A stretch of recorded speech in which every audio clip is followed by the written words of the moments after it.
Een van die baie belangrike eienskappe wat 'n mens behoort te hê, is volharding, om te kan vasbyt.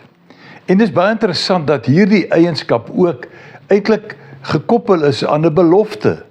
As jy dan volhard, gaan daar iets goeds gebeur. Hebreërs 10 vers 36 sê, volharding is wat jy nodig het om te wat? Om die wil van God te doen en te ontvang wat hy beloof het.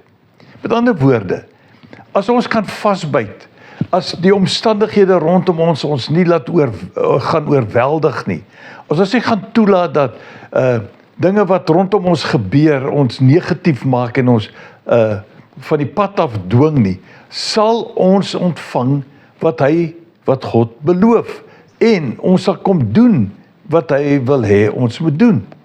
In Lukas 21 vers 16 tot 19 sien ek die Here Jesus praat hier oor. Hy sê, julle sal selfs deur julle ouers en broers en familie en vriende verraai word. En asof dit nie genoeg is nie, en hulle sal party van julle doodmaak.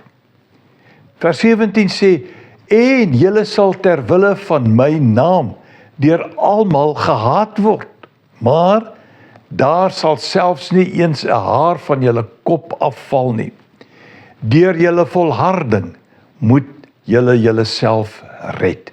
So, volharding is baie noodsaaklik vir die lewe, vir die toekoms, vir die ewigheid. Want dit lei ons in, stel ons in staat om te voldoen aan al die vereistes wat deur die Here aan ons gestel word. Kom ons leef in hierdie wete, dat om te volhard beslis die moeite werd is. Al is die omstandighede hoe moeilik, hoe swart die nag ook al, hoe erg die storm, God sal ons deurdra. Glo jy dit? Doen dit dan in die naam van die Here en loop mooi.